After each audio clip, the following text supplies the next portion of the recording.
Hello cinema lovers, welcome back to మన cinema కథలు.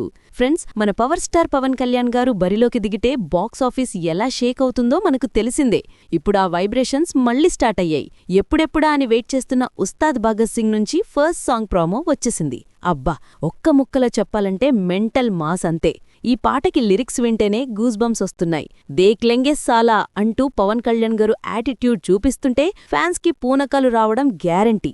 మన rock star Devi Sri Prasad music, Vishal Dadlani powerful voice, Bhaskara Bhatla రాసిన మాస్ లిరిక్స్ ఇవన్నీ కలిస్తే ఎలాంటి బాంబు పేలుతుందో ఈ ప్రోమోలో చిన్న శాంపిల్ చూపించారు. కేవలం కొన్ని సెకండ్ల పాటే ఉన్నా అందులో మన పవర్ స్టార్ స్టైలు, ఆ స్వాగ్, ముఖ్యంగా ఆ దంచుకొట్టే డాన్స్ మూమెంట్స్ చూసి సోషల్ మీడియా షేక్ అయిపోతుంది. స్క్రీన్ ప్రెజెన్స్ అంటే పవన్ కళ్యాణ్ గారిదే బ్రో.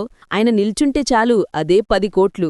హరీష్ శంకర్, పవన్, దేవిశ్రీ ప్రసాద్ ఈ కాంబో అంటేనే గబ్బర్ సింగ్ రికార్డులు గుర్తొస్తాయి. ఆ మ్యాజిక్ ని మళ్లీ రిపీట్ చేస్తూ ఈసారి అంతకు మించి అనేలా ఉండబోతుందని ఈ ఒక్క ప్రోమోతోనే అర్థమైపోయింది. ఆ మాసు, ఆ ఎనర్జీ ఇప్పుడు నెక్స్ట్ లెవెల్కి అప్గ్రేడ్ అయ్యింది. ఇక అసలైన పండగ ఎప్పుడంటే డిసెంబర్ 13న. అవును, ఈ ఫుల్ సాంగ్ ని ఆ రోజే రిలీజ్ చేయడానికి ప్లాన్ చేస్తున్నారు. మైత్రి మూవీ మేకర్స్ ఈ సినిమాని ఎక్కడా తగ్గకుండా నిర్మిస్తున్నారు. ఈ పాటలో శ్రీలీల, రాశి ఖన్నా కూడా మన పవర్ స్టార్ తో కలిసి స్టెప్పులేస్తే థియేటర్లలో సీట్ల మీద ఎవ్వడూ కూర్చోడు, అందరూ డాన్స్లే. సో ఫ్రెండ్స్, దేక్ లెంగే సాలా ప్రోమో చూసాక మీలో జోష్ ఎంత పెరిగిందో, ఫుల్ సాంగ్ కోసం ఎంత ఆకలిగా వెయిట్ చేస్తున్నారో కింద కామెంట్స్ లో చెప్పండి. మరిన్ని పవర్ఫుల్ అప్డేట్స్ కోసం మన ఛానల్ ని సబ్స్క్రైబ్ చేసుకోండి. Bye bye.